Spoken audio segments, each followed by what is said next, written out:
Welcome to this episode of Midas Vibes with me, James Cox, and with me as ever. I'm the sister of the person I was a couple of weeks ago. No, I'm the auntie of the person I was a couple of weeks ago. I am Janet Jackson. Fair enough. Well, you may, if you are watching the podcast, see that we are ever so slightly different this week. We've got cameras and hats and headphones. Mm-hmm. Well, one set of headphones. I've got headphones, but I can hear you. You can hear me. Well, I like to hear you, though. It sounds quite cool. Can you not? Shall I try it? Try it. All right, let's give it a go. Hello. Just came. Yep. Well, this week there is only one real story that's hit the sort of press hard, isn't there? And it is the one and only infamous Howard Stern has been sort of cancelled. Kind of. In a twisted, weird way that they want to try and explain it. Yeah, I mean, it's kind of like not really cancelled, but kind of just allowed to expire. Yeah, so I've heard in one report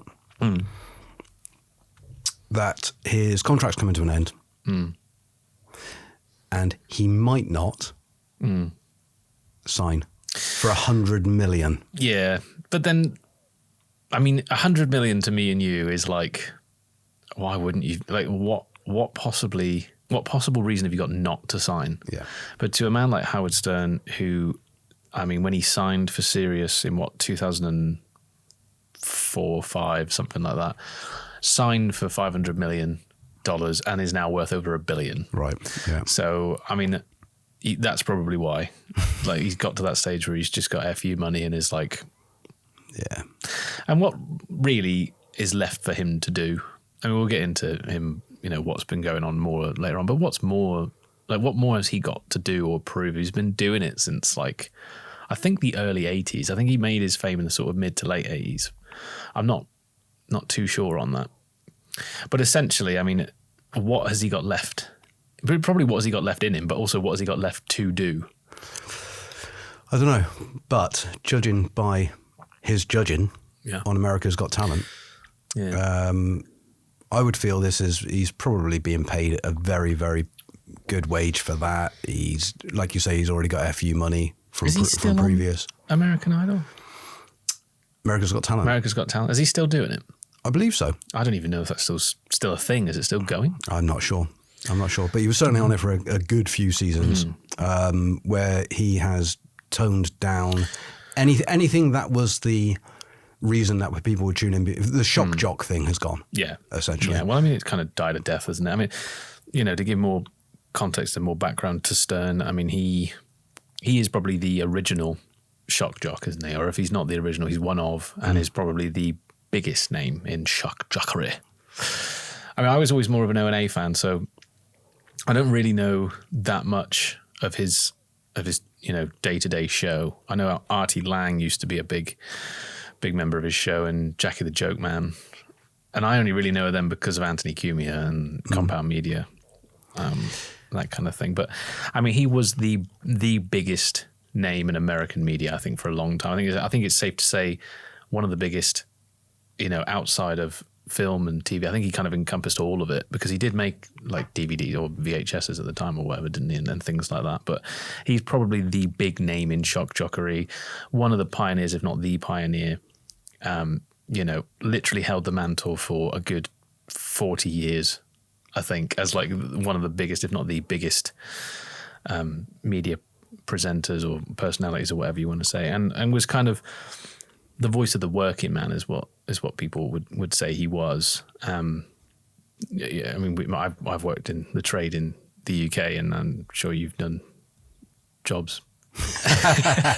But you know, we all kind of, you know, that kind of humor is you know, gallows humor at like in its nicest form, and in its actual purest form of the day to day, it's just grimy, horrible, the most degenerate form of gallows humor that you can think of.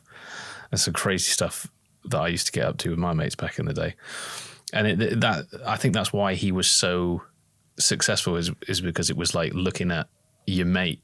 Like he was like kind of representing you and your mates and doing the crazy stuff that you were doing on building sites and stuff. He was doing in a studio, and he was bringing in like fit young girls and like throwing sausage meat at their asses and stuff, like while they rode Sibian machines. Is it Sibian? Yeah, I think it is. Yeah, all that kind of crazy stuff, and he did that for decades and decades. And he was the most. I mean, he's famous for being the most debaucherous, like just callous, horrible, ripping people apart.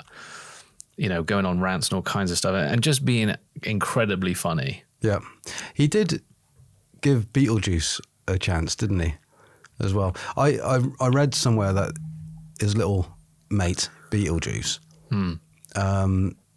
he found him when he was trying to promote his dwarf throwing business.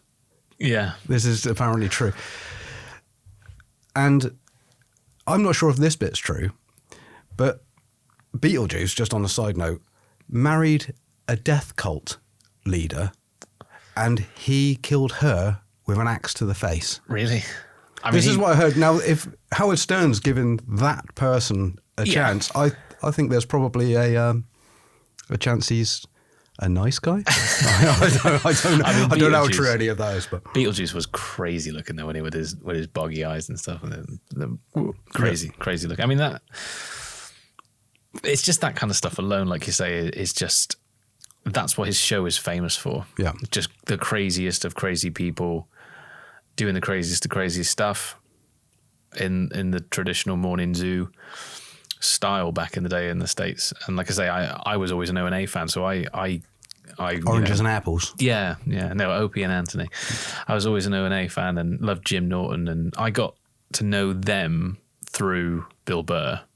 Personally, I don't. No, I mean, like I was a Bill Burr fan. I was watching his stand up in like 2005 and stuff like that. Literally was.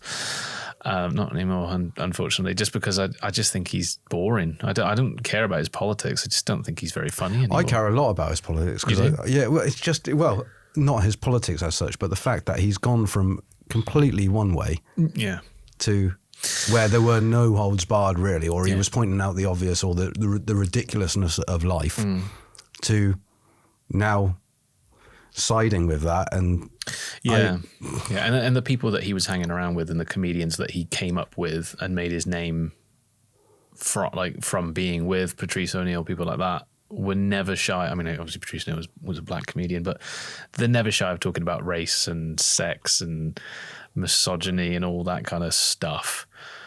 And yet now, because he's got a Disney contract, that all goes away. And that's kind of, to bring it back to Stern, what Stern's done as well, isn't it? It's gone from, I'm the biggest shock jock in the world, I'm going to do the craziest stunts and treat women like this and do all this kind of stuff, blah, blah, blah. And then Simon Cowell comes in and massages his... Well, it's like he kind of went, when he went to Sirius, I think the big thing is that he completely changed. And I know I'm saying I'm not a big fan, but I mean, you've only got to have seen the kind of stuff that he was putting out, and everybody's seen like the Paul McCartney interviews and stuff like that, where he's like bringing in these massive names. Well, that really wasn't a thing, was it? Before, I mean, when he was doing his morning zoo type stuff and his shock jockery stuff, there was no way that Paul McCartney was going to go on that show. But when he went to Sirius, the 500 million deal, it's almost like they changed his brand and were like, no, you need to stop doing the craziness. Obviously, it didn't stop overnight, but he just stopped doing the craziness, turn it down, because we can bring in like massive stars and you can become even more a member of the sort of media elite. And I think that he obviously liked that. And the fact that he was exactly. And the fact that he was always, he's making more money and more fame and more, part of, I suppose, nicer conversations rather than being on the front page for like having a media feud or an FCC fine or whatever. And I think he probably liked that more and more. And then that, like you say, that came along and it just sort of changed the game in a way that was seductive, but also I think he just kind of lost himself in that. And I think people were putting too much emphasis on his wife, like his second wife or something. They say that he changed after that. I don't know. I couldn't really comment on that. But to go from being such a horrible, like, shock jock comedian to now I'm the biggest woke pushing Kamala Harris and isn't Trump bad and isn't misogyny bad and all that. And it's like, what were you doing? What were you doing back in the day? While we're at the word woke, should we define the word woke? If you want. Because in the comments, we keep getting, it depends what your idea of woke is, and it depends. Yeah. I think it's not as big an own as people think it is when they go, define woke. No. And it's like, well, okay, shit. Not good stuff. It's like, unfortunately, it's just the way that media in particular has gone with it is it's gone so far one way, and it's just alienated everyone that wanted to watch this kind of stuff. And, they've gone so far one way that it's kind of just alienated everybody else. And now it's like, well, we want some more of this again. Yeah. So everyone that went that way and kind of leaned into it and was like, oh, I can make shitloads of money doing that. Now they're realizing, well, people don't really watch it. So, and if I can't just go where the wind is blown.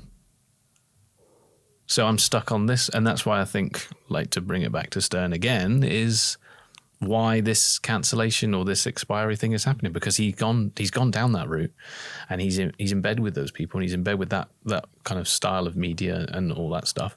And now he can't go back the other way. I mean, there's nothing wrong with changing, obviously, and kind of softening up as you get older and things like this. But when your mindset has been something for so many years, and then the big bucks roll in, and your mindset suddenly changes, you've got to think, well, that was just a bank adjustment, essentially. That wasn't a life changing moment. That was someone saying, say less of this for more cash. Yeah, well, this door will open if you say this. That's right. Rather than don't say this, it's say this and this door will open. Well, we've said about it was the same with the Epstein thing that we were talking about, where it's like, pushing a message through pop stars and actors and things like that. Be the puppet, Stern. Yeah. Be a puppet. And I mean, that's the big sad thing, I suppose. Like, he was and it is the end of an era, like, without people like Stern, it is just, like I say, the end of, I don't really see where satellite radio goes from here, but it's kind of like what void he's left. Who's going to be able to fill it? Because it's not like nobody could do it and do it justice. It's just like that SiriusXM are not going to want. I mean, I don't think they would. They don't censor people, and they don't. I don't think they really care whether you're left or right or anything like that, or pro-Trump or anti-Trump. Don't know. Don't listen to it. But I think that's the problem, is that people don't listen to it. Yeah. But do you think that was the part of the change as well? Was like, it used to be. It was a visual thing, wasn't it? When he was bringing the girls in and doing all crazy stuff. Do you know what I mean? There was a visual element to it, and now it's like, well, most people are listening to stuff as opposed to watching these things. So therefore, we've got to bring in better guests and with different line of questioning and things like that. Things that'll entertain the ears as opposed to the eyes. I don't know. I think the actual reason is that it's actually the opposite of that. Because I think if you think back to when he started in the 80s, there was no video. Well, of course, yeah. So I think maybe that's what's undone him, is that, you had to use your imagination so they could do more with the theatre of the mind.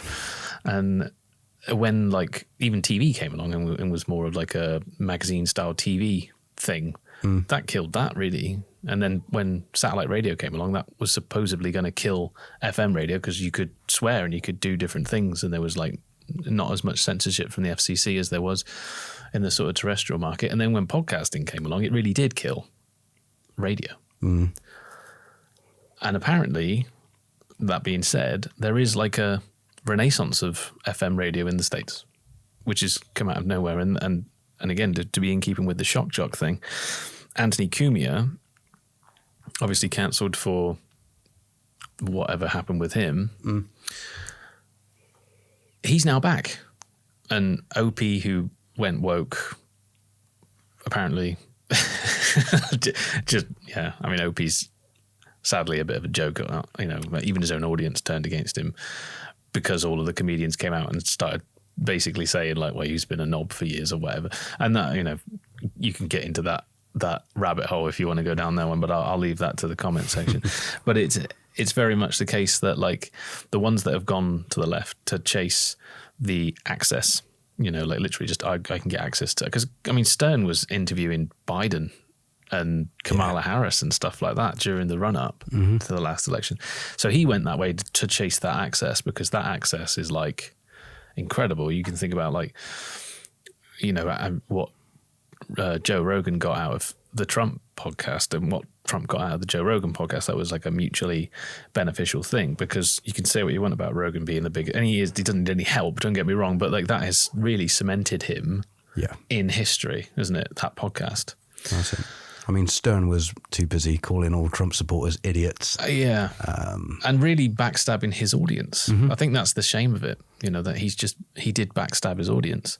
Whether you agree with Stern or against him, it's not really sustainable to build an audience for 20, 30, 40 years and then turn your back on them. They're not really going to go with you, are they? No. And I think that's a lesson that like sort of media people have learned. Not us, because we aren't exactly a world-renowned podcast of 40 years, audience. But it's more. Well, let me tell you, I'm bringing the dancing girls in now. But no, it's more like, I think they're learning that now. I think Hollywood's learned that the hard way as well. Like they've kind of really tried to push social media, especially COVID. Really, they kind of tried to push their stars in social media, but I think to just remain relevant in that period, and all it did was kill them. Yeah, because we saw what knobs they were. We saw their true colours, and I think unfortunately that's kind of been its downfall, and I think that's kind of been Stern's downfall, and even Bill Burr's, whatever happened with Bill Burr, that's kind of happened as well. And that goes into the late night show. What's he called? Just got cancelled. Colbert? Stephen Colbert? Is it Colbert? The one that just got cancelled as well. Like he's done. Oh, I'm not sure. Literally one of the big ones. The one that danced around with the syringes during COVID. I can't believe his name has slipped both of our minds, but he's done as well. Stephen Colbert. You got Jimmy Fallon, Jimmy Kimmel. It's the one with the glasses. Colbert. I didn't know about this. Yeah, no, he's gone. He's gone as well. And I think that's...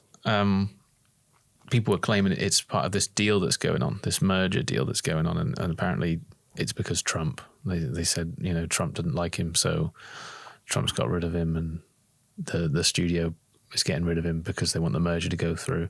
And it's just kind of like, well, yeah, there may be some truth in that, like keep the president sweet, because it has to go through federal approval or something. Keep him sweet, yeah, but also, well, it's a really expensive show. It's like hundreds of millions of dollars a year, and nobody watches it. Yeah. So it's like, well, the same thing with Stern. 100 million. You're going to turn down 100 million, and they're like, well, we're not budgeting on that. We're not giving you any more money. It's like, I didn't even know they would be able to offer 100 million SiriusXM in 2025, and definitely not in 2026. And I don't know, it's just crazy. It's like, it's all kind of coming home. The chickens are all coming home to roost, I think, for some people. It's just, it's the sign of the divided times, like I keep going on about in my videos. It's just like people on the left are obviously looking for martyrs. People on the right are looking for heads. Like, not just on the bloody death bar or whatever, like to literally just lop them off and be like, no, don't like you anymore. I don't know, it's a crazy time. But these people, people like Stern, we mentioned at the beginning, he's got all the money.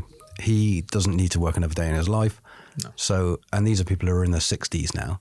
So older, I think. I think he's older. I don't know. He's not 70, is he? I think so. He fucking looks it. Really? He looks terrible. He can't help that. True. Immutable characteristics and all that. But so they probably don't care. They probably don't care as they roll into the last years of their life, or not their life, of their working life. He's going to live for another 300 years with all of his money. He does look pickled. He does. Not that we want to talk about his looks. No. But yeah, I mean, I think there is something in going when the time is right as well, isn't there? You know, like. Well, it's not shocking anymore, is it? You see more shocking things in the street. Well, so I saw something the other day, and it was like the most shocking and rebellious thing you can do at the minute is go to church.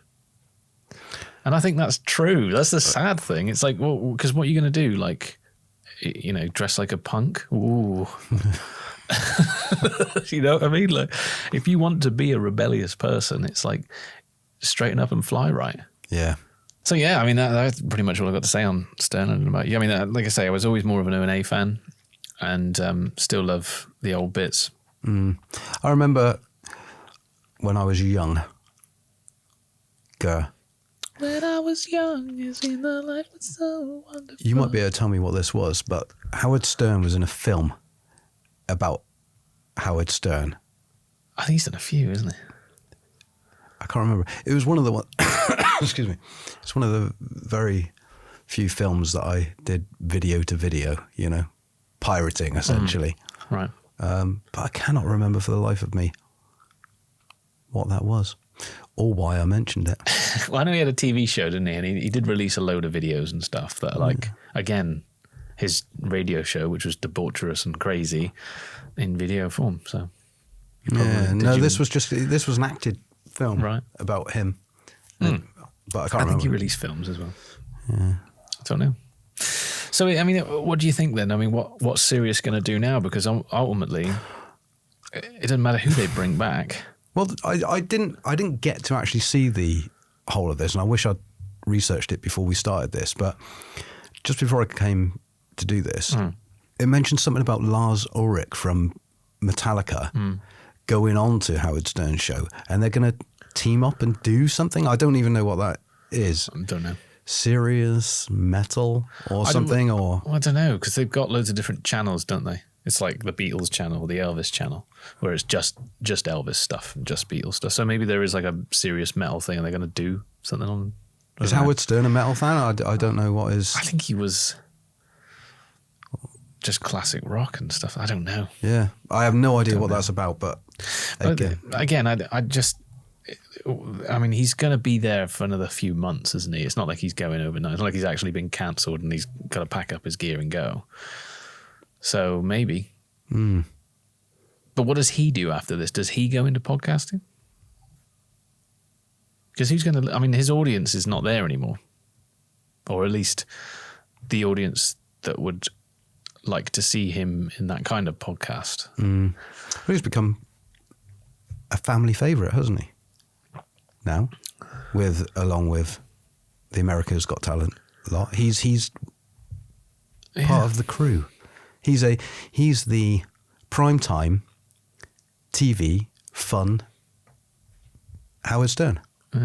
It's so weird, isn't it? Because he definitely is part of that mob that invented modern podcasts. You know, especially Opie and Anthony is. I think there's loads of comedians. I think Joe Rogan even said it, where it's like they ultimately inspired the Joe Rogan experience, just because it was the way that you could come on, didn't matter who you were, you could talk about whatever you wanted, and it was just try and find funny or try and find something interesting or whatever.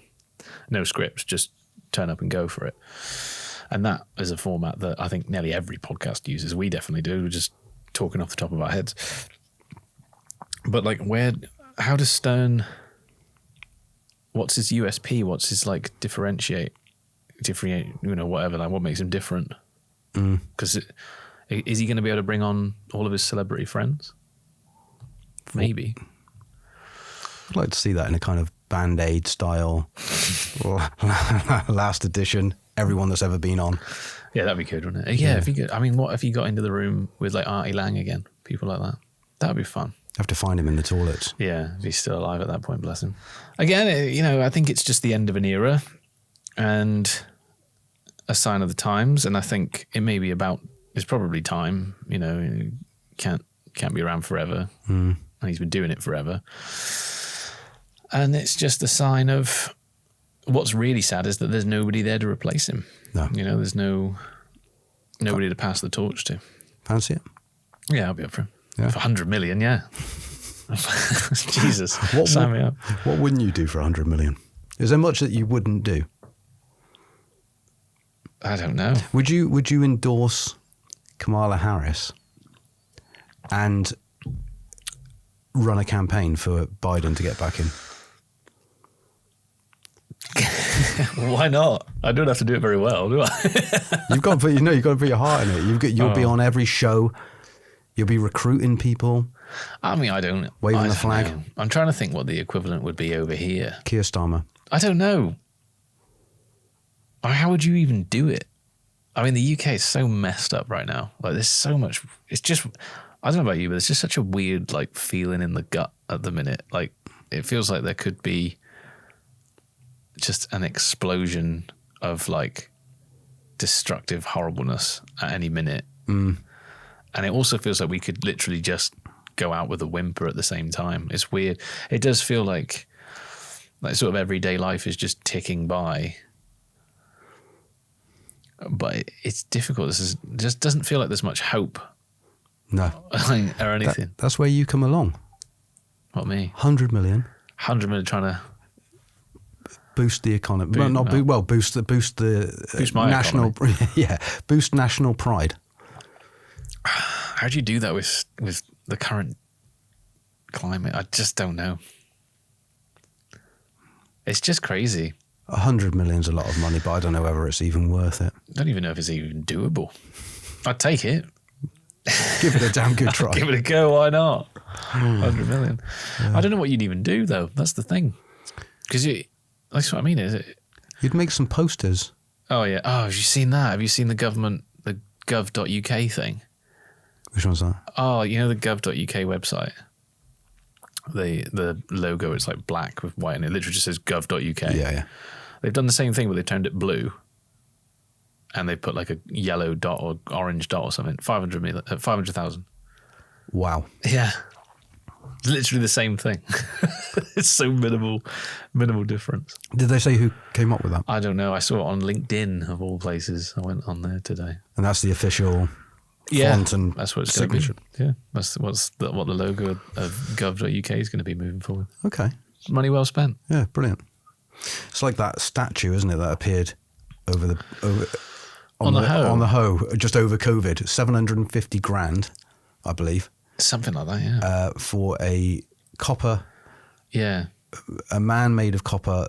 Not even a man. It's a sort of rough image of a man. Yeah. Pointing or looking. He's just stood there. Yeah. But it's kind of it's a vague resemblance of it's a man, but it's not a bloke, a cast iron statue or something, like a bloke just and the whole flappy point of it, kind of coppery. Yeah. It was like blocks, isn't it? Blocks welded together with it. And the whole point of it is to get away from the place. There's more out there. Yeah, it's like looking out to sea and wondering what life is like elsewhere or something, or starting a life elsewhere. And it's that's a great message for the people of Plymouth to spend £750,000 on. It's horrible here. Don't you wish you were out there? Well, when you think during COVID, the mates all getting contracts and stuff like that, and it's almost oh yeah, that's been discovered, we've done a big investigation, oh it's terrible, that shouldn't happen. We're now going to do it anyway. We're going to keep doing it. Yeah, you have this and put a yellow dot in there, and you have this, make this statue for us that no one's asked for, that we've all paid for. Because I know you. Yeah. I think, again, that's why the country's so weird, and you got that weird feeling in the gut. There's just so much corruption. Just people scratching each other's backs. Yeah. And you can't ever get to the position where you can get your back scratched. And it's just... We're not meeting the right people. I think there's people out there that could come to you, not you, anyone, and just go, look, you're a student. What are you going to earn if you leave uni now? What, 20 grand a year working in a shop? We all need shoppers. We all need assistants. But listen, we'll give you double that just to just come over to the dark side a little. And it starts with 50 grand and it works its way up. And before you know it, you're Howard Stern on 500 million. Yeah. Yeah. I think that's the way it's kind of gone for so long. I keep getting stuff on Instagram.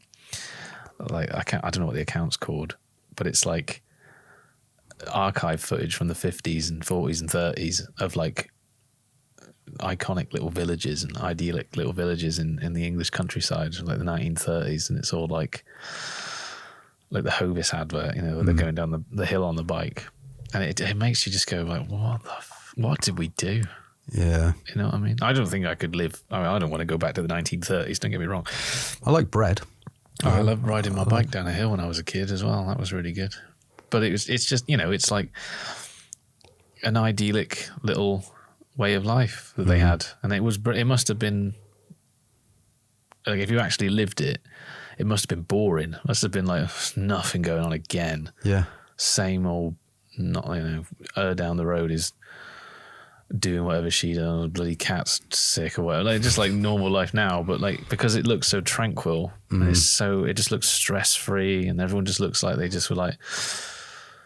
Well, you only knew the business of the people that were around you. Now you know everyone's business from all around the world.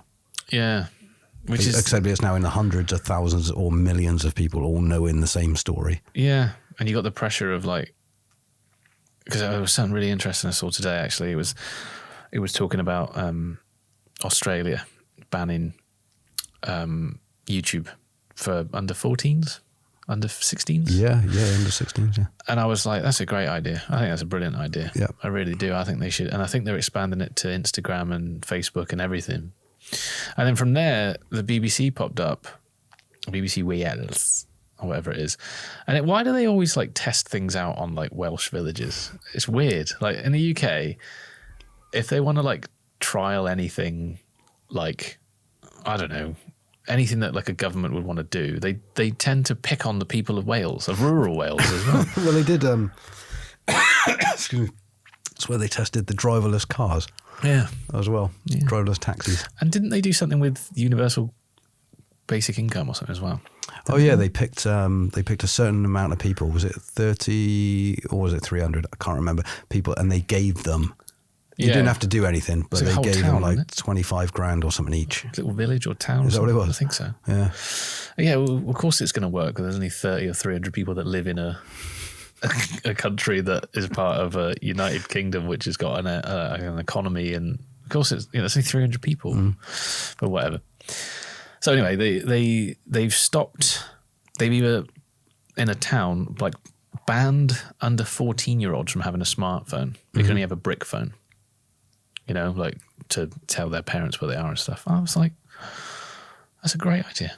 Yeah. Just a great idea. Just let them be kids a little bit longer. Mm-hmm. I think that's the problem, is they're not allowed to be kids. Because one of the little girls on there, actually on the video, says like, we're kind of expected to like almost perform on social media. You're kind of expected to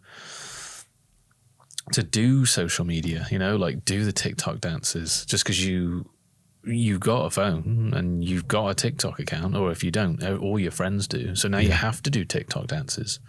And then that's just a snowball effect, isn't it? From there, well, you've got a phone and you're a girl and you're now 18. Everyone else is on OnlyFans. You might as well, you know what I mean? So you can see it's like a railway track, and it's just gross. It's really gross.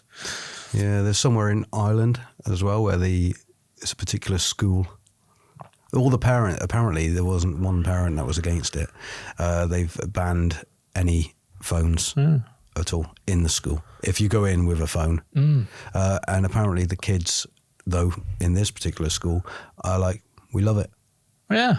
We love it. Well, why not? I mean, all the pressure's off them. There's a lot of pressure on kids. Like a lot of pressure that I remember just about feeling when I was a kid. Because when I was a kid, it was like 2005, 2004, 2005. I left school in 2005. Like we had phones, but they were all brick phones and stuff, like the very basic flip phones. But even then, it was kind of like you needed the whole thing was to have a phone because you needed to text people. If you didn't text people, well, nobody called because it wasn't cool to call. It was like you had to text people. And then obviously that went from there. Like you had to be on, because the whole thing when we were kids is like you come home from school and you go straight on MSN Messenger. Yeah. And then from there, it was like you got to get a phone so I can text you. And then everyone was on pay as you go. So like you'd waste your texts or whatever within like half an hour and be like, money. So I get that. I can understand that. Like there's an expectation to do it. I mean, we're doing the YouTube thing and the podcast thing and everything. And you could say like we're just as much as fools for the sort of performative side of it as anyone. But I think we're making the conscious decision because I'm 36 and you're 205. Yeah. So like we're doing it not just for like fun because like, I do video. I've been doing video for like 15 years now, Christ, TV and stuff. So I'm doing it because it's kind of like an extension of what I do professionally, but also I know that AI is now here and I'm not going to have a job in 12 months. So I'm kind of like, at least I can make stuff while I can and go like, swan song. I'm making stuff. I made stuff to the bitter end. I didn't generate anything. It's something to show your kids as you get older going, I did sit in a chair and waffle. Yeah, I did sit in a chair and waffle, and then I sat there for 12 hours afterwards and edited it, and then 5 people watched it. Mm-hmm. No, it's early days, obviously, and it's good fun. I enjoy it. But then we're not doing it because all of our friends are doing it, and if you don't do it, then you're alienated from all of them. And we're not girls, so we're not like pushed to like, get your titties out or show your out, or do a dance or whatever. We're not pushed to do that. So I want to do that, but no, I'm just it's just lock the door. But you know what I mean? It's like we're not pushed into that, but then they really are. Like I'm all for all this like banning. No, I mean not even like banning. It's like I'm a parent and I think I don't want my little one to have a phone or anything until he's ready. I really want to play video games with him. I'm desperate to, but I'm like, I'm not going to push that on you because I know from my own life, like that's a door that never closes or it closes when you're 30 and you're like, I really need to do something with my life rather than playing, video games or whatever. So I'm like, I'm going to keep that door closed for a little bit longer, but like the phone thing, I'm like, yeah, I'll get him a Nokia 3310 and be like, that's what I had. You can deal with it. It's the way that these social media platforms pretend that they care. They can filter anything. They can so if there was a underager, for instance, doing a dance that was inappropriate, right?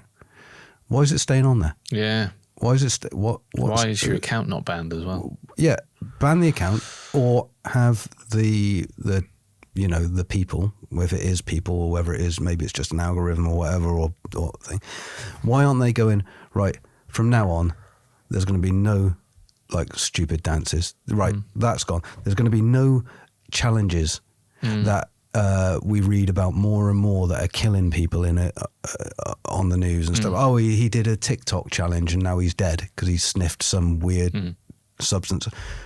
Right, so stop showing it then. Yeah. You can. Yeah. You can. So by banning, doing the under 16s thing or getting rid of the under 16s thing, I'm all for it. And I did not think that I would be a person to say this at all about that because I think of, I do believe in freedom of speech and freedom of expression and all this kind of thing. So they can ban it if they want to. The truth is it makes them so much money.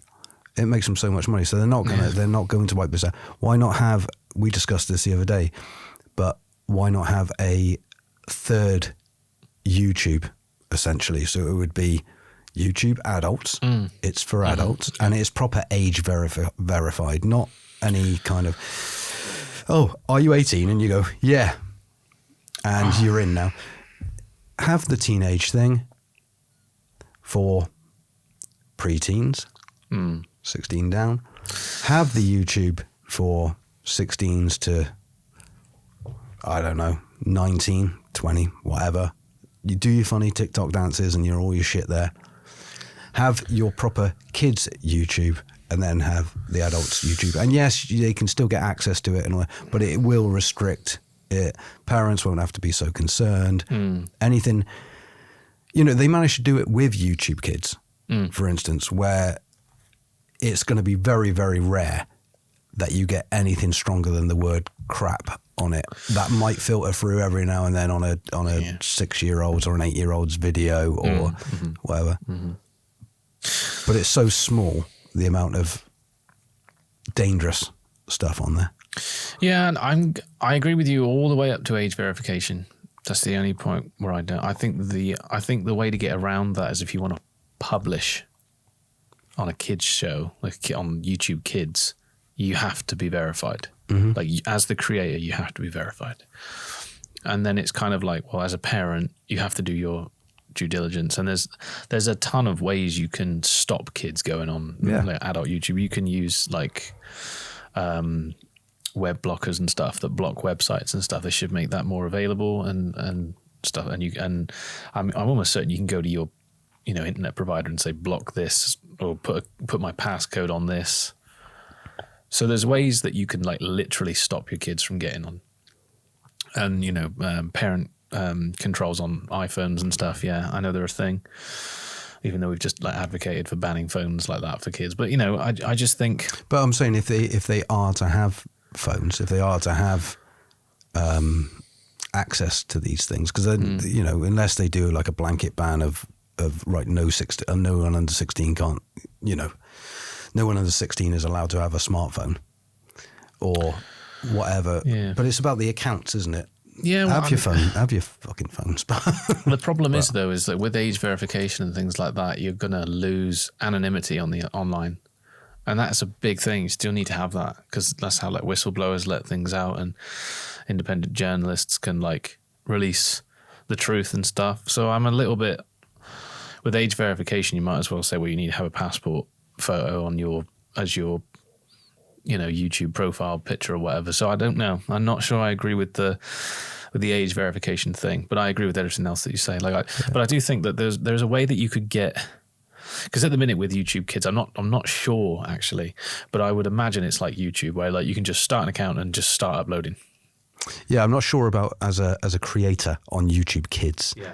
But I would think if that isn't a thing already, then they should push verification of you straight away. And you should even be a little bit vetted, because if you want to make that kind of content, maybe there's sort of like a DBS or whatever is check that you could at least go through, because it's specifically for kids. You're making for kids.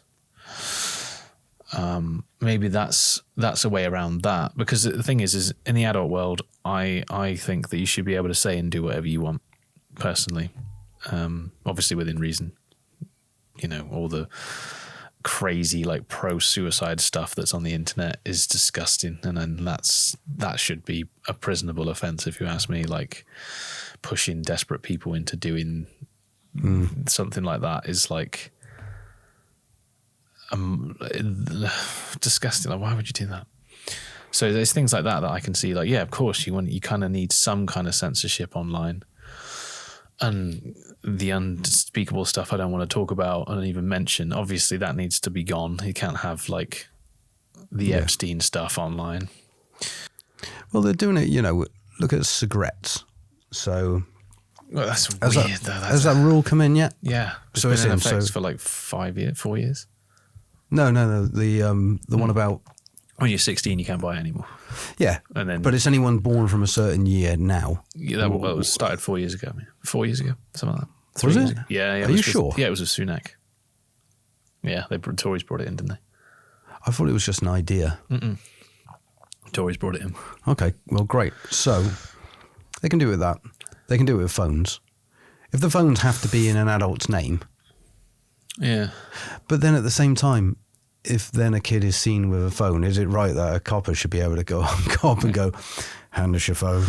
Yeah, and then it's like, what if that's a lifeline that kid uses to get out of some kind of abuse or something. You know what I mean? Like, I don't know, I'm just trying to give the worst case scenario. But then, like you say, brick phones, that's the way. There's a thing called John's phone. I'm not sure. Are you aware of that? Yeah.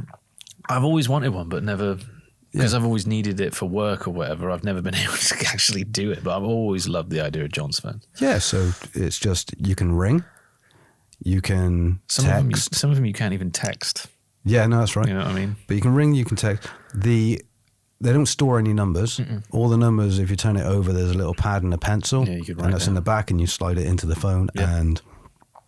And why not? Why not? I mean, but we're saying all this. They're going to start putting it all in our retinas soon anyway. Yeah. So, yeah, just have a little. Yeah.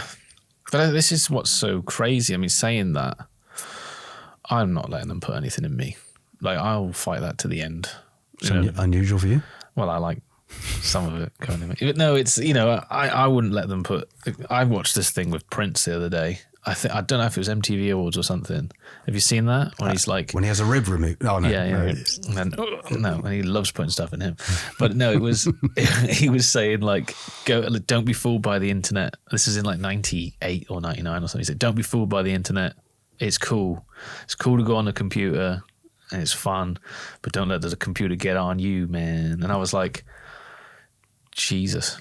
That's so, like, that's it, isn't it? That's the future. Mm-hmm. And even back then, even in the 90s, we were talking about this kind of, and it's not that far away. It's not that far away now. It's virtually here with the Neuralink stuff. Yeah. I haven't heard about that in ages. I don't know about you. Hang on, let me check. Neuralink was invented in 2020. Yeah, no, not heard anything. Except, well, actually, the only thing that I heard is that they've stopped all the talk, it seems, about the telepathy and such like, and now it's very much focused on medical. We can help people with strokes or dementia, Parkinson's, so on. And well, I mean, to put my conspiracy theorist's hat on, I think that's the reason why Elon bought Twitter. I think and everyone goes, oh no, he wants it to be this universal platform and stuff. And I think what it is he's gone, right, I need a way to know exactly which way the wind is blowing. And with all my AI stuff, I can use it to basically feed Grok or whatever it is. And then Grok will be the most personality-driven AI ever, because I'll be able to be anybody that you've ever wanted, because I got the spectrum of like far left and then far right. I can be anything in between. I'm going to be the most famous actor, but also the most, intellectual of intellectuals. I can be anything you want. And also, Elon will know exactly where, he'll have his finger on exactly where the pulse is. How many people care about any given issue, and how many people will hate a certain thing. And he'll also know what is persuading people and what is dissuading people. And so I think he was like, I'll get Twitter, because I mean, that is the most like intrusive, like it's a complete package. If you wanted to train an AI model, it's Twitter, because it's just constant. You're constantly feeding it. And, it's great that he bought it, I think, because it was just an alternative, to the left wing focused, all of them being left wing, and now they're all kind of trying to go right wing now, because Twitter's kind of working. But I just think that's why he did it. I think that's why he bought it. I think he didn't care if he made money off it. It's more, I'm training my AI models on it, and now he knows, well, if he talks, telekinesis, people go, I'm not having that. But if he goes, it'll make the blind see, or it'll, make a veteran who had his arm blown off be able to use a robotic arm, like as if it was just his normal arm. Who's going to be against that? Who's going to be like, no. Like, it's the same thing with AI. It's like, if you talk about medical research or surgery, like using like robotics and AI to like, who's going to go, no, I want a man, I want a woman, I want a human to do that. Well, yeah. Why? Because it's never going to be as like accurate, and doesn't need to sleep, you can literally run 24/7. Think about how much wait times on the NHS will go down if they had like 500 of those robots all over the country. Just brilliant. I'm not going to complain about that. That's brilliant. But if you turn around to someone like me and go, here's the latest AI generative video thing, I'm going to go, the end is nigh. Mm-hmm. Well, that's me. That's my career done. So, you know, the Twitter sphere or the X sphere or whatever is the perfect way for him to be everywhere at once and yet nowhere at once as well, because you don't realize you're being. But that's why I'm not on it, because it's too depressive. Yeah. Like, I can't handle that amount of depressive video and posts coming at me and all the hate and stuff. It's bad enough on YouTube. Although I am sort of angling towards going on X, just because it's a great way to keep up to date with everything that's going on. But it's kind of like you have to understand. Join us. Exactly. Yeah. Literally, you have to understand that it is feeding AI models, and he is not Elon himself. But obviously, that must be what he's using it for. All of them are. Yeah, of course. Video calls. Yeah, video calls. Facebook, of course, it's basically written in the contract. Yeah. So, yeah, it's been going on. Yeah, and the contract changes whenever they want. Mm-hmm. I don't think it used to be a thing, didn't it? They used to go, the new Facebook agreement's out. Oh, bloody! They don't even do that anymore. I don't think they even let you know. They're just like, we're just changing it. Yeah. Like, you know, where's the ethics in that? But not that it really mattered anyway, because if you wanted to go on there, you have to agree to it. And back in the day, it was like, well, I've got to show my bikini pictures from the beach, and you got to check them out. Yeah, so, and they own them now. Yeah, and they've got them, and they're going to be, well, they've already been fed into AI. Into the machine, yeah. You'd do if you go to make a AI composite video or photo of something, and your face comes up. I've literally never done it. Have you not? Literally never done it. I'm like, not until they make me. Not until they're going to put me on a train if I don't. I love it. I know, you're on it all the time. You keep trying to put me in there. I'm like, don't put me in there. Don't put me in there. And you're like, ah. Yeah, look, now you've got spiders coming out your eyes. Yeah, well, you know, what other opportunity do you get to get insects coming out your eyes? When you die. You're Good in the point. ground. Maybe I should stop doing it. I think it's a fun thing. You know, but then audio with music. Yep. You know, using audio. Did you see Justin Hawkins the other day? That was loads of fun. Did you see Justin Hawkins the other day? He called me. No, he was saying, don't use AI. Oh, absolutely. He doesn't think it's going to be a thing. He doesn't think it's going to be a thing? No, I think it's like a shortcut. You know, and people are going to be like, I want the real thing. I hope he's right. I don't think he is.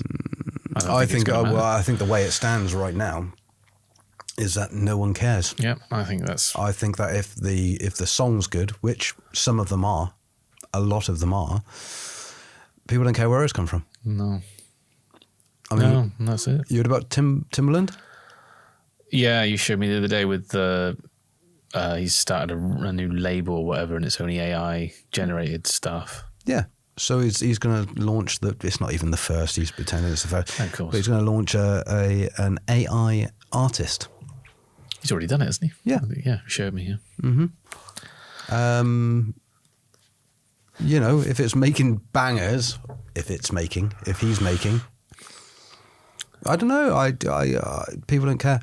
The live experience is what people will care about. But again, we've discussed this. It's becoming less and less live.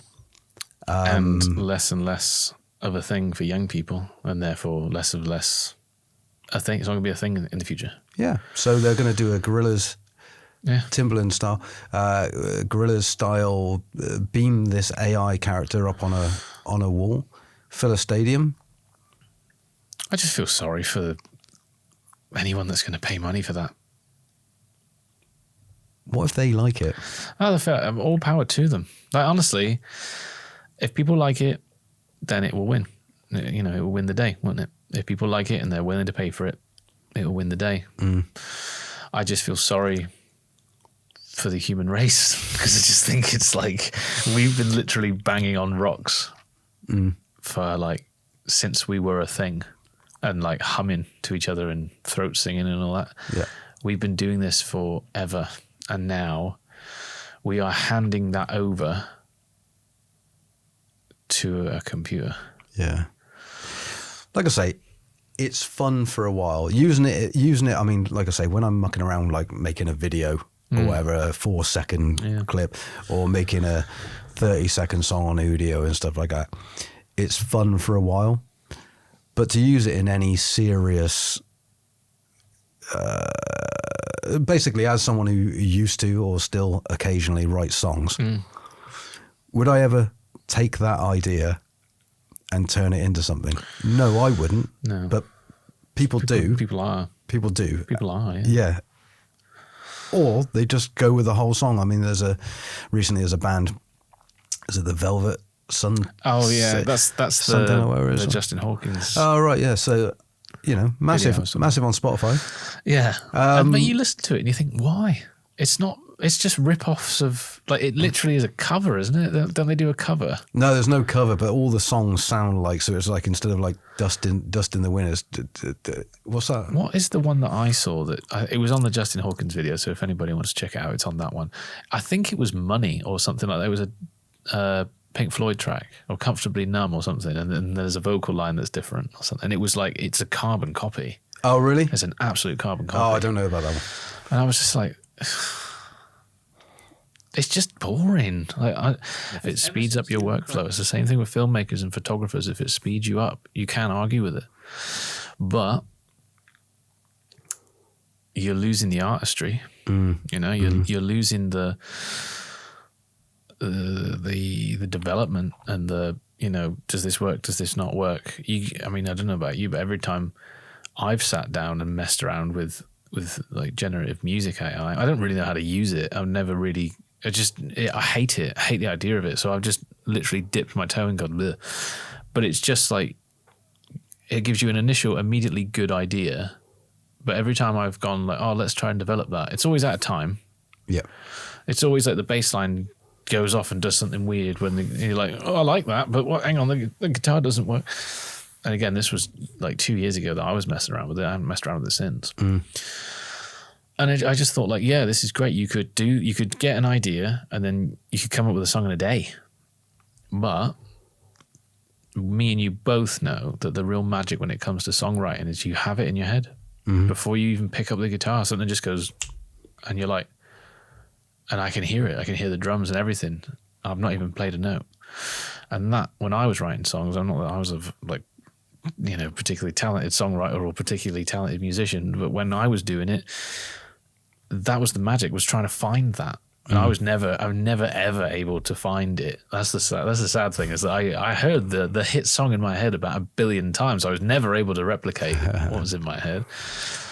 But that was the passion, and that's what kept me going. Through all those years of like really, really, when I was really trying and failing miserably and not knowing what the hell to do and never having a clear path forward. But that's what kept me going, was the fact that one day I'll write a song that I wrote, that nobody will be able to take away from me, that I did it, and people loved it. And now it's like, that'll do. Churn out 500 of them, put Taylor Swift on it. And you can't, thing is, you can't tell me that they haven't, like they, like the big acts have not been doing this for decades. I honestly think that AI in its current form, what me and you now get to use, has been around for like probably 8-10 years. And they've been using it to come up with those ideas and then giving it to these producers and virtuoso session musicians and going, just write a piece of, and they could just churn it out in 50 a day. They were doing that in Motown, for God's sake. But it was like, an orchestra sitting there just jamming and, I don't know, we've got to churn out 10 songs today in the country and western. Remember the thing that you used to show me where was it you that showed me?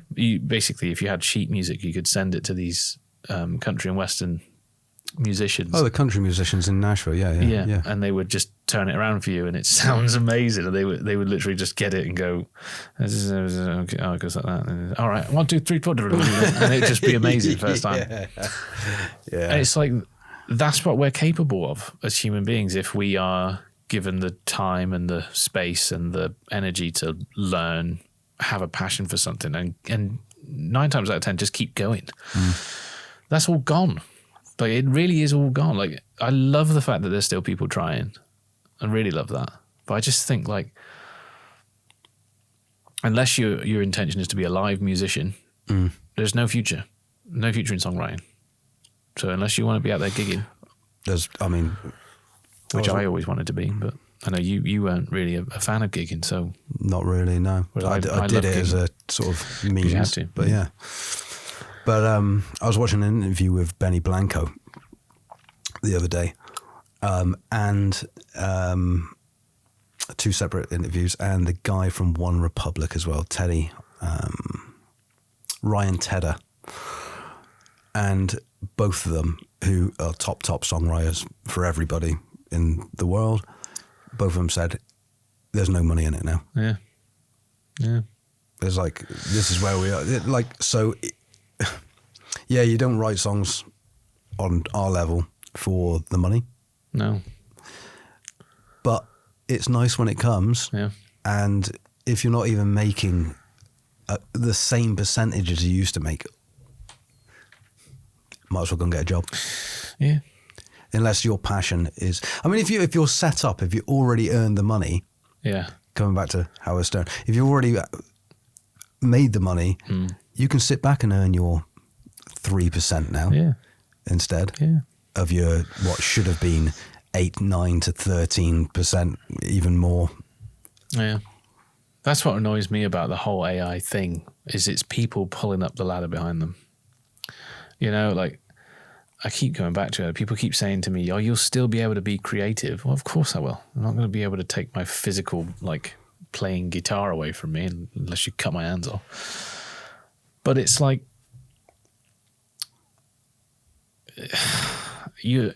there's so many kids, babies and things that have literally been born today that could be the greatest performer in the world. Could be David Bowie mixed with Kurt Cobain, mixed with, think of any other number of amazing musician, times them by 100. That person could have been born today. Yep. But will never get that chance now. Never, ever. And it's like, I don't understand why people aren't sad about that. I know people, like you say, people don't care where the music comes from as long as it comes from somewhere. But it's like, you can say that, like we can say that at our age because we went to gigs when we were younger. We got to see some amazing musicians perform, and we knew that they wrote those songs. If they didn't write those songs, they were sat with producers that helped them write those songs, or, you know, they had a producer come in to help them finish the song off maybe, or whatever. But ultimately it came from those people. Humans. Yeah. And they came at their time from a tradition of humans that were doing all of that forever.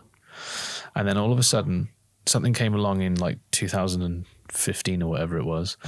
And 10 years later, we're like, I'm just going to use computers now because it's financially viable. But the thing is, yes, it's financially viable right now because, like you say, Timbaland is a multimillionaire. And of course he can sit there, and as long as he makes however much he makes a day or a month or a year or whatever, he's already got millions to sit on. So it's like, yeah, great. So the next step is like, well, if you're like sort of intermediate level, if you're a band that just made it like last year or whatever, you may be able to carve out a little niche for yourself for the next 10 years, maybe. And there may be some, I don't know how that's going to work in the future with Spotify and all that kind of stuff. But what if you're a band that's like just got together and you sound sick and you know it sounds good and it's not just, my mum likes it. It's like, no, actually this is banging. Well, I'm never going to hear you. I want to hear you. I'm never going to hear you though. You know what I mean? Doesn't matter how good your, you know, self-marketing ability is. I'm never going to hear you. No. And I want to hear that, you know, because I want to hear those people that are going to continue that tradition on of, not of like, oh, you get together in a band and you write a song and get signed. No, I mean, like, I want people that are going to continue on that human creativity and that spark that makes us different from cats. Are you thinking what I'm thinking, though? What? Why don't we start a label? Or an AI label? No, not an AI one. Well, I would love to do that. I genuinely love, but I don't know anything about the music business. I definitely don't know how to make money in the current day in the music business. If I did know that, I'd be doing it. Well, Factory Records didn't know how to make Yeah, but they also had a time when they had like kids that were desperate to go out and socialize and meet people and have fun and have a great time. We're bringing it back. Do you know any? You lay your £50 down. I'll lay my £50 down. We're going to make a studio album. We're going to. Yeah, right. We'll make a. What do you mean this table costs 20 grand? No, I'd love it. I want people to do it, and I know that be the change you want to see, but I don't see how you can do it. I think that the odds are so stacked against you, and even if you did do it, you've got a machine that doesn't sleep, eat, drink, piss, shit, stop, churning out, just churning. And how do you turn to a band or an artist that has 6 songs but needs 9 for an album and say you can't use AI, you have to sit there and figure it out? Now, 20 years ago, they would have to, or they'd bring in a cover or whatever. Yeah. But now I just churn out 6 of those and we've got 12 songs ideal, happy days. And how do you know, as a label owner that wants to start a non-AI label, that they haven't used AI to get into the room with you? You know what I mean? Yeah. I mean, there's, talking of like new artists though, on my YouTube search over the last month or two, I found this artist who's been at it for like 7 years or something like that. He keeps putting videos out that says like, I've been at it 7 years, no management, no funding, no anything kind of thing. And his name is J, the letter J, Solomon. And he's just released an EP called Kill the Rockstar. Right. And I'm really digging it. He's from America. I'm really digging it. It's a solid package. Like, he's making the videos. He's doing his solo artist. He's got his band, his touring band, or his thing. Literally unsigned. Just found him on YouTube. Got a fair few Spotify listeners, things like that. And I've written to him a couple of times. I've said, look, I can see the reluctance about getting management. Yeah. And things, but I believe in you. If one, I'd love to be a bass player, but two, you just need the right management. I think you should make the step to do it and things like this. But you can see why people don't. Yeah. You can see why, if he has got reluctance to do this. Sometimes I get a thanks, man. That's cool that he writes back. Yeah, he does. But like I say, he's not a megastar, but he keeps on saying, he makes these videos going, you're making my dreams come true. This is what I'm doing. This is the new EP. But I can't recommend him enough. So Jay Solomon, Kill the Rockstar is the EP, but he's got loads of tracks from years back. Mona Lisa is a great track as well. And not written by AI. This is his songwriting. Brilliant. So there are a few out there, but you'd have to discover them. You have to really dig deep. Yeah. And that's the shame of it. It's just so hard to find them. Yeah. And that's always the case, But I think even more so now. And like I say, I have so much love for anybody that's out there trying, just really trying. And I will definitely check Jay Solomon out, and so should you. It's true. And apart from that, I don't think I've really got a lot more to say, unless you've got... No. Have I got anything to say at all? I mean, we could do you want to talk about Spinal Tap? It's back. It is back. Have you watched the trailer? Yeah. What do you think? I didn't laugh. But I find it hard to laugh at trailers because I've just seen the Naked Gun one. So oh my God. That's killed it. But with the Spinal Tap one, good on them. I'm actually looking forward to it. Yeah. I think it'll be a good watch. We may have mentioned this before, but when it finally comes out, if they have anything like, this one goes up to 12, and it's in the trailer, isn't it? That's what I'm saying. That's that's the bit that you knew was coming. Yeah. Are all the jokes going to be like that? If they're all like that, then I can imagine me turning it off within about 20 minutes because I know that joke's coming. Yeah. I mean, the one thing for me, I mean, they already did the drummer jokes in the trailer, and it's like, really, because it's what's he called with the afro, with the comb, what's the drummer? Yeah. Oh, what's his name? Oh my God. Questlove. Yeah. Mm-hmm. So he's in it, and they're asking him, "Are you going to be the drummer?" And he's like, "No," because obviously, they know they've lost all the drummers and stuff. Mm-hmm. I watched it, and I felt a bit sad because I was like, "You should have done this 15 years ago, and it would have been brilliant. Like, you would have been relevant and brilliant, and it would have been like, oh, Spinal Tap." I'm going to watch it. Of course I am. Like, you can't not watch a Spinal Tap 2 film, but it has to go hand in hand with that first one. It has to. I just hope they don't make a carbon copy of it, and that's what it looks like it's going to be. Mm-hmm. Like I say, didn't laugh. No. Barely smirked. Felt sorry for him a little bit when I watched. I just thought he just looked so old. Yeah, well, that happens. Yeah, well, of course. That's what I mean. They should have done it 15 odd years ago. I mean, it's a little bit, that's not their fault, obviously, but obviously Ozzy dying and Hulk Hogan dying, and then Spinal Tap 2 came out. It was kind of, obviously Hulk Hogan's not got nothing to do with music, but I think it was kind of like... Same moustache. Yeah. Same. Yeah. No, I think it was just a little bit like, for me, in my head, I was just like, just weird timing. Yeah. I don't know why, but I watched the trailer and I thought, please don't say the same jokes, and please just be funny. Just don't even have to be like, falling on the floor funny. Just be funny. And I just didn't find it funny. I felt it a little bit cringy, a little bit sad, because it just felt like, is this them just trying to make money, or is this Hollywood going, you need to make this because we need to get old people to watch while they're still able to go out? And I don't know I don't know what to say about it in that regard, but it was like, why are they bringing it back now? I know it's because they can, but it's like, why are they bringing it back now? I mean, maybe I've got a touch of the old bastards in me. But, I definitely do. Yeah. But I can't name, honestly, I can't name a trailer that's come out at all, ever, that's made me laugh, which in turn would make me want to see the film. There's films that I've gone, looks all right. So, like, what's the funniest moment in a film that could bring you in? So I just think, I'm going to watch it because I watched the first one. That's kind of where I am. I loved the first one. It's an iconic film. Yeah.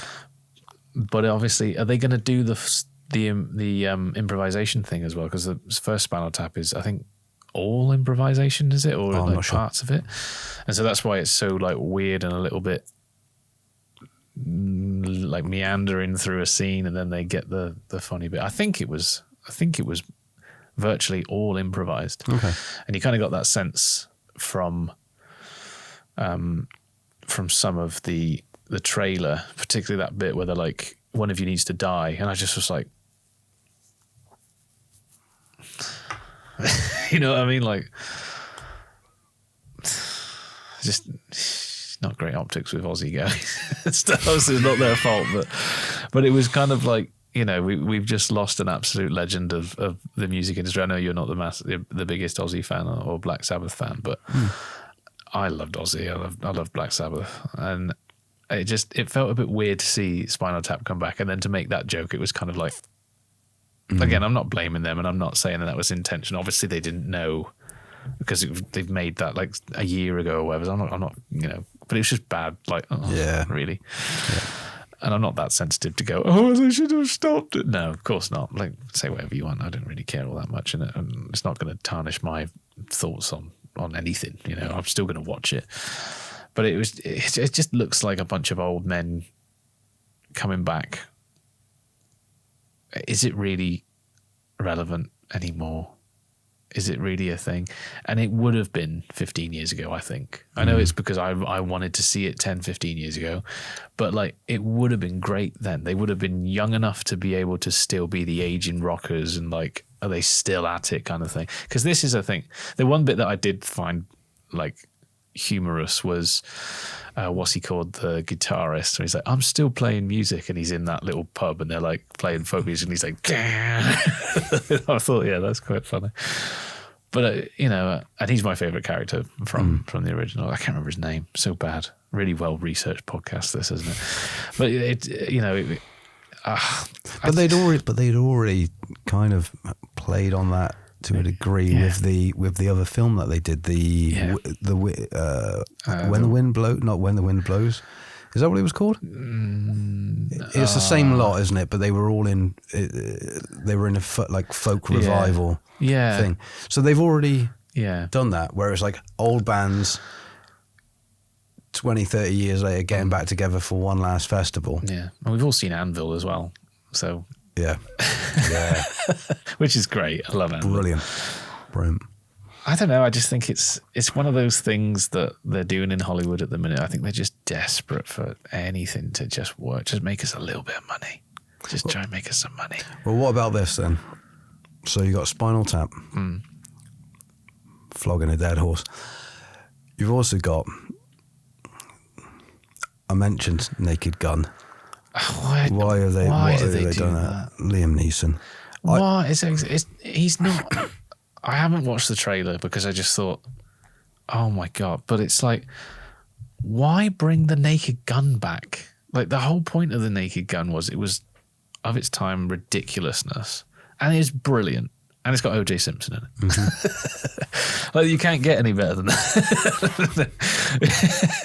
That writes itself. Exactly. But no, it's like, why bring it back? It's it's like, let it die, for God's sake. It looks like, it's not a scene by scene remake, but it's basically the same jokes. I'll tell you what it reminded me of is when they brought back Pink Panther. Exactly, yeah. And that was terrible. It's like, how can you bring back the Pink Panther? Are you talking about the thing that's happening recently? No, it happened years ago. Because I've got news on that too. Really? They're not bringing it back again, are they? Yeah. Oh my God. Really? Do you want to know? Who's going to be Cluso? Yeah. Are you ready for this? Yeah. Okay. I'm going to let you guess. Is it an old actor? Or like... Yeah, kind of. What, like a classic actor? Or no. Where are they from? I'll give you a clue. Yeah. It's so ridiculous. Okay. He once came to America. No. Not Eddie. Oh my God. Eddie Murphy is... Oh my God, I've seen that. Eddie Murphy is confirmed as the new Yes, I saw Inspector that. Clouseau. Oh my God. So now... But I didn't think that you could have anyone playing the part of someone who wasn't actually from...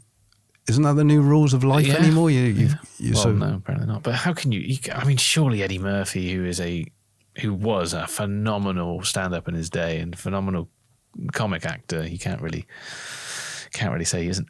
Who would think in their right mind that they could beat Peter Sellers? You know what I mean? Like, in your right mind. That's like going up and going, oh yeah, I'm going to be Jimi Hendrix now. Mm-hmm. Not like play him in a film. I'm just going to and that's why I don't like John Mayer. But no, it's like how? Why would they even think that it's a good idea? It's not a good idea. No. I hate it. I can't remember his name. It's he's actually funny as well. The one that played Clouseau, whatever. Before Eddie, obviously now. What was his name? Oh, he's such a big actor. Did you watch? Do you know what I mean when they remade? No, I didn't. Honestly, it was god awful. It was so bad. It was like they made it for kids almost. And like Pink Panther is hilariously funny. And Peter Sellers, one of the greatest of all time. Mm-hmm. One of the greatest of all time. You know, Dr. Strangelove. You know, you don't have to reel off the Goon Show, for God's sake. You don't have to talk about like his legacy. He's one of the greatest of all time. And then the actor, oh my God, I can't remember his name. Leslie Phillips? No.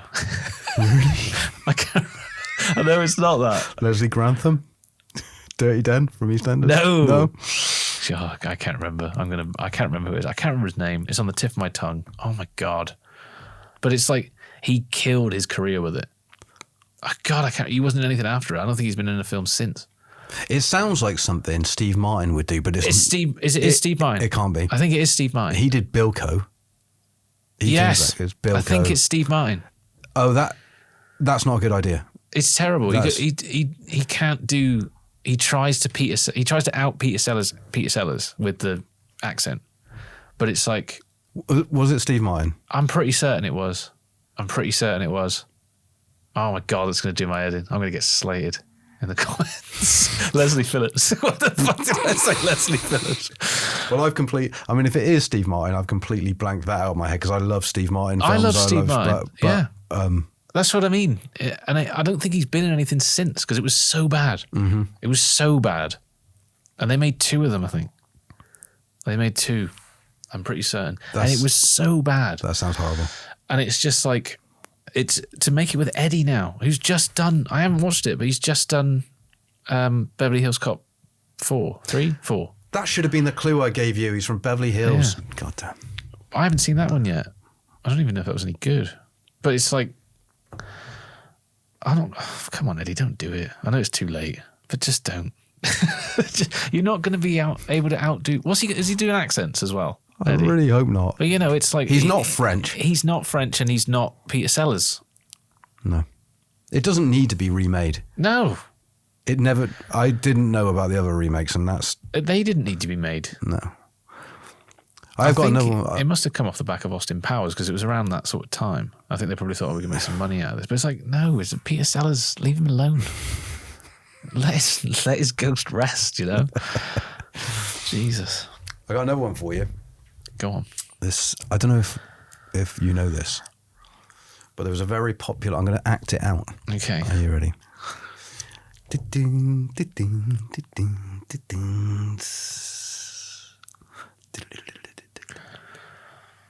No? No. No. I'm going to write about that. Murder, She Wrote. Murder, She Wrote. It's being remade. And do you know who Jessica Fletcher is going to be? Oh my God. I'm not going to watch that. I'm sorry. Even when I tell you that Jamie Lee Curtis. Oh my God. What the fuck? Who I believe was in a film with Eddie Murphy. Was she in with Trading Places? Yes. Yeah. She's got a phenomenal scene. Oh, she One really phenomenal has. scene. Talking of which, when I was younger, just off topic, we had this VHS video once, a Footloose Kevin Bacon film. Footloose. Yeah. The trailer for it was Trading Places. In that scene where she opens the door and says wherever it is, she's fully dressed. Really? Same scene, but fully dressed. I was shocked and surprised, and I wrote to Anne Robinson in Points of View, and I said, I have never seen such tremendous boobies in my life. That's it. I was not expecting these. No. And Anne Robinson said, phenomenal. let me show you mine. Oh my, can you imagine? Yeah. But so, yeah, I mean, for that alone, I might give her a pass. Is she going to get him out in Murder, She Wrote? That's the thing. That's the question. No, they'll fall on the typewriter. Knock it off. Yeah, I'm probably going to give that one a miss, I think. Yeah. I mean, I wouldn't have watched Murder, She Wrote. I've seen it, obviously. Everyone's seen, spent many a day when I was a student not studying and smoking stuff and watching those kind of shows. Haddock. Yeah, smoking some haddock, yeah. Nice, tasty. So I think it all comes around to the fact that Hollywood have completely run out of ideas. Yeah, I think they've completed themselves. Like I keep saying to you, like, I think I've completed the internet. I think Hollywood's completed Hollywood. Yeah. Genuinely. Yeah. They're just out of ideas. Mm-hmm. I think the problem is as well, is that they haven't brought along anyone else. They haven't, you've got Sydney Sweeney, but she's not famous for being an actress, is she? I don't think so. No, she's got a little bit more famous recently. Oh, she's going from strength to strength, don't get me wrong. Jesus Christ. Have you seen the backlash? Yeah. Yeah. Well, have you seen the jeans advert? Yeah. Have you seen the other sort of backlash with the coming out as a Republican? No. You didn't see that? No. She came out as a Republican the other day.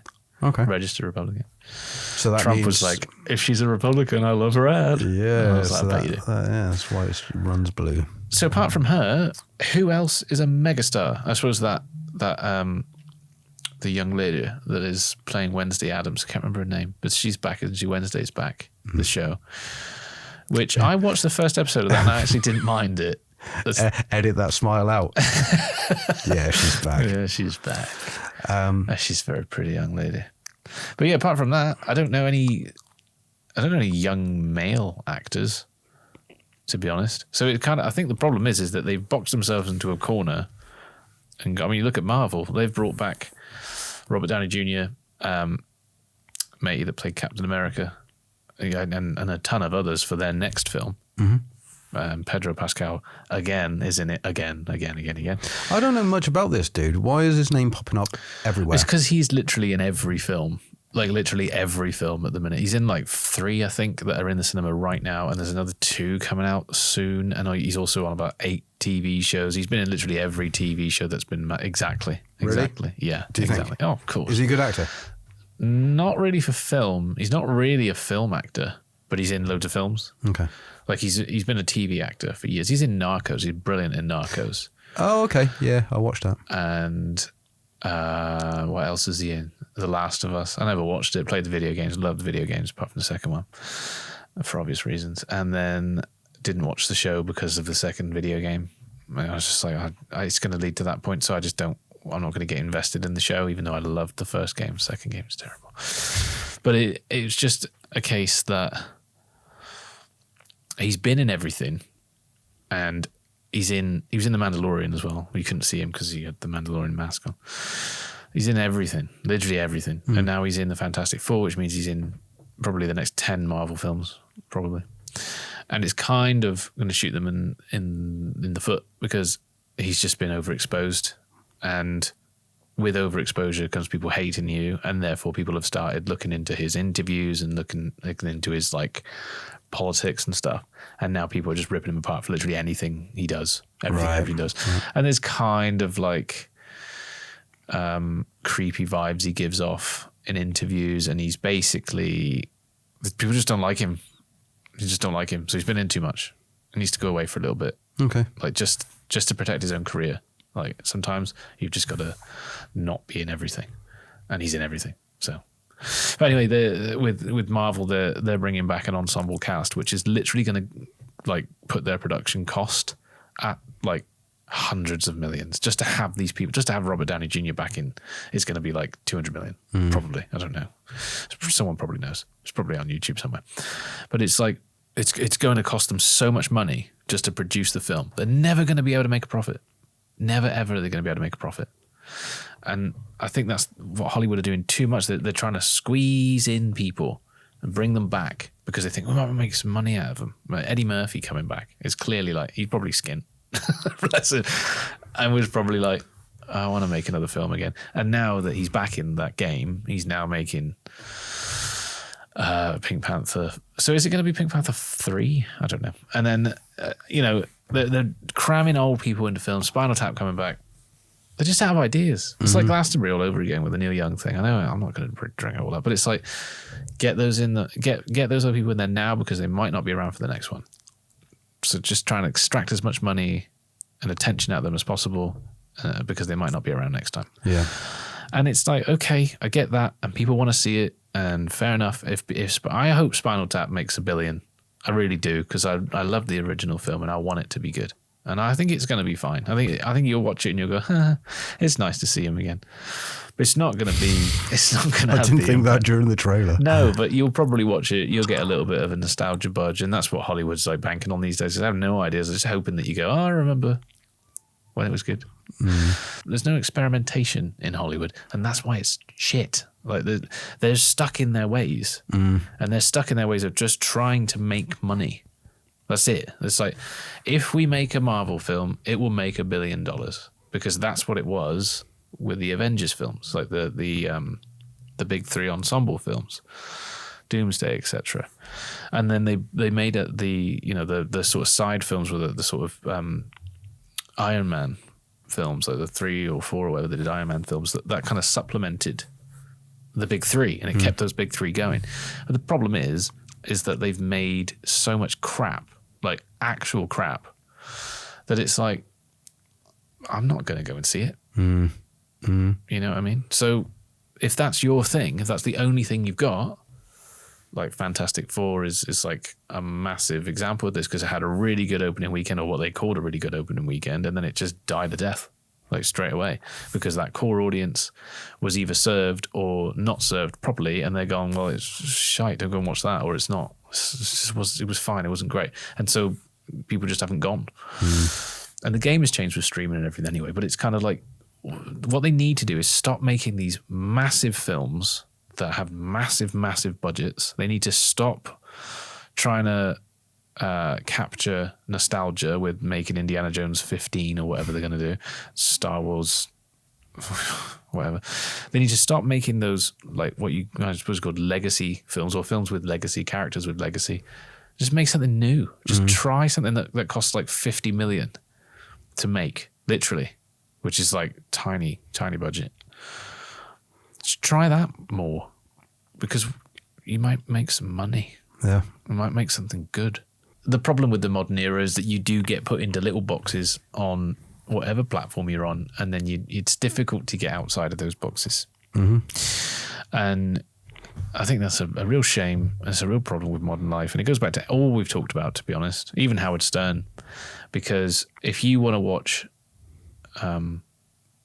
that kind of content, it's on YouTube already, you know. And if you are bound by a certain time to be, you know, I've got to tune in to a radio station in this day and age, probably not a good idea. And it's kind of outdated, isn't it? You kind of need to be everywhere all the time. So I think that's probably a reason why they've chosen not to renew above the $100 million mark. Yeah. And I think that really is all I've got to say. I don't know about you. I'm just kind of waffling. No, I mean, about an hour and a half ago, you asked if I had anything to say. And I think I've proved in the last hour and a half that I did not. I think it's been good. I had a good, fun conversation with you today. Indeed, it's been good. very spiffing. We haven't done it in a few weeks, and we could probably cut this one up into probably 2 different episodes. Probably about 8 different episodes. But no, I'm you know, we're in the new look, and hopefully we stay here and do this again. Yeah. At some point. Yeah. And, you know, thanks very much for listening. I don't know if this is going to be the fucking 8-hour video that we've just recorded, or whether it will be in segments, but thank you very much for watching this episode of Midas Vibes. Yes, thank you. Your host, James Cox, and co-host, Janet Jackson, a.k.a. Simon Tucker. Now, if you're just listening, you can also watch us on our YouTube channel. That's at Midas Vibes. Is it Midas Vibes Podcast or just Midas Vibes? I should have figured that out before we started. I think it's Midas Vibes Podcast. I think it is as well. Well, either way, if you Google, or YouTube even, Midas Vibes Podcast, and then look for the funky fresh branding that you can see if you're just listening on Spotify or Amazon or whatever, you can look for the same branding on YouTube and you'll find us, and you'll be able to watch us along. Again, alternatively, if you're just watching on YouTube but you want to just listen, you can find us on all of those podcast apps, wherever you find your pods. Just search for Midas Vibes Podcast and you should find us, and we will be back again hopefully next week. See you later. Bye.